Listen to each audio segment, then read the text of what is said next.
Hello everyone, welcome back to my channel. तो आप लोगों को पता ही होगा कि सीटेट की नोटिफिकेशन आ चुकी है और अब सबसे बड़ा क्वेश्चन रहता है स्टार्ट कहाँ से करें, कैसे करें।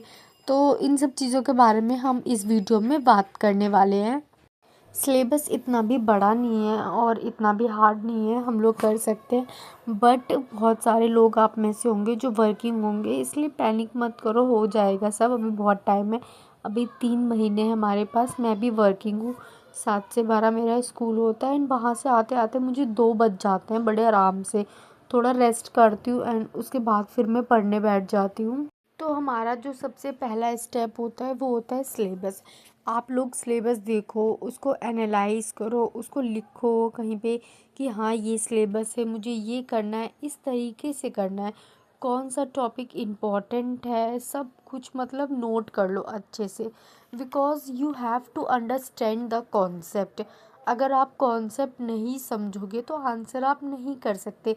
एग्ज़ाम्पल, कोई बच्चा है वो मैथ्स को लर्न कर रहा है, लाइक 2+2 4 होता है, 4+2 4 होता है, और वो एग्ज़ाम में गया, उसका एग्ज़ाम था अगले दिन, वहाँ पे आ गया कि 3+1 कितना होता है, बट उसने तो लर्न करा था 2+2 होता है। ये तो आउट ऑफ सिलेबस हो गया। अब उसको उसको क्या हुआ कि उसको कॉन्सेप्ट ही नहीं पता है कि 3+1 भी 4 होता है, 2+4 भी होता है। तो इसीलिए आप लोगों को रटना नहीं है, उसको याद नहीं करना कि हम लोग लर्न कर लेते, आप लोगों को कॉन्सेप्ट समझने पे फोकस करना है। तो अब आप लोग मतलब मेरे को बोलते रहते हो ना कि दीदी कोर्स लें या हम यूट्यूब से पढ़ें। तो देखिए, अगर आप लोग कोर्स लेके पढ़ते हैं तो उसका एक बेनिफिट होता है, आपको सारी क्लासेस मतलब सीरीज़ वाइज मिल जाती है, आपको कुछ भी ढूंढना नहीं पड़ता, आपको नोट्स मिल जाते हैं, मॉक टेस्ट मिल जाते हैं, प्लस बैच में आपकी प्रैक्टिस हो जाती है। तो मैं तो कहूँगी कि आप लोग बैच लेकर ही पढ़ाई करें। बाकी अगर किसी को यूट्यूब से पढ़ना है, फ्री में पढ़ना चाहता है, तो वो भी सारी चीज़ें यूट्यूब पे अवेलेबल है। मैं आप लोगों को डिस्क्रिप्शन में नीचे मतलब जो भी टीचर से मैं पढ़ती हूँ, मैं आपको उनके सारे लिंक वगैरह शेयर कर दूँगी, आप लोग वहाँ से देख सकते हैं। तो अब जो हमारा नेक्स्ट स्टेप है वो है टाइम टेबल मैनेज करना। तो आप लोगों को अपना एक टाइम टेबल फिक्स कर लेना है कि मुझे इस टाइम ये चीज़ पढ़नी है, इस टाइम ये चीज़ पढ़नी है। ऐसा नहीं आप सीडीपी पढ़ रहे हैं फिर आप उसके बाद मतलब आपको अचानक से याद आया मेरा ईवीएस का ये क्लास पेंडिंग था, आपने वही क्लास स्टार्ट कर दी लेनी। ऐसे आप भी कंफ्यूज होंगे, फिर ये भी रहेगा कि मेरा कितना हुआ है कितना नहीं हुआ।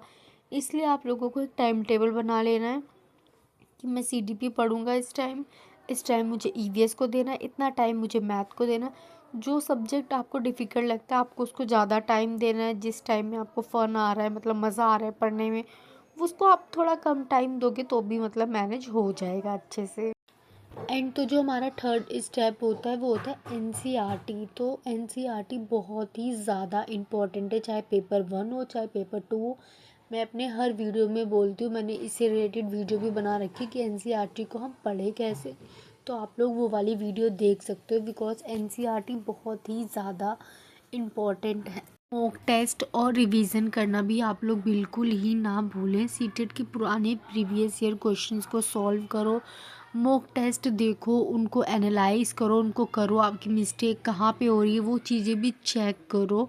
आप लोग मतलब आप लोगों का सिलेबस कंप्लीट हो या ना हो इससे कोई फ़र्क नहीं पड़ता। आप जब पीवाईक्यू को देखोगे समझोगे तो आपके माइंड में वो चीज़ रहेगी, अच्छा ये वाला क्वेश्चन आया था, अगर मैम ये वाला टॉपिक पढ़ा रही हैं तो आपके माइंड में वो वाला क्वेश्चन आएगा कि मतलब अच्छा ये वाला क्वेश्चन तो मैंने हाँ पीवाईक्यू में देखा था, इससे रिलेटेड इस टाइप का क्वेश्चन आता है। तो इसलिए आप पीवाईक्यू को सॉल्व करो, मतलब दिन के 10-12 क्वेश्चन ही सॉल्व कर लो, बट आप सॉल्व ज़रूर करो। तो अब आप लोगों को ना ज़्यादा पैनिक नहीं करना है कि हाँ सीटेट की नोटिफिकेशन आ गई, 8 को पेपर है, जल्दी जल्दी करना है सारी चीज़ें। नहीं, आप लोग अपने कॉन्सेप्ट को क्लियर करो, उसको समझो, पीवाईक्यू सॉल्व करो, नोट्स बनाओ और उसको बार बार रिवाइज़ करो, नोट्स को अच्छे से पढ़ो। इतना भी कोई वो नहीं है कि नहीं होगा, पॉजिटिव सोचना है, कंपैरिजन नहीं करना है बिल्कुल भी।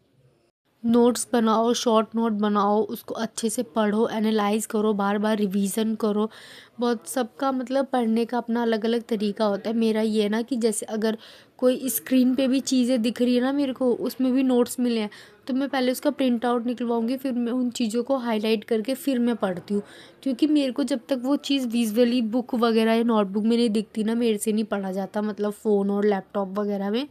तो मैं ऐसे पढ़ती हूँ। बाकी सबका तरीका अलग होता है अपना पढ़ने का, तो आप लोग को जैसा अच्छा लगे, फ़ोन से पढ़ रहे हो, लैपटॉप से पढ़ रहे हो, किसी भी चीज़ से पढ़ रहे हो, पीडीएफ से पढ़ रहे हो, वो आपकी अपनी मर्ज़ी है, बट नोट्स ज़रूर बनाओ और रिवीजन बार बार करो उसकी।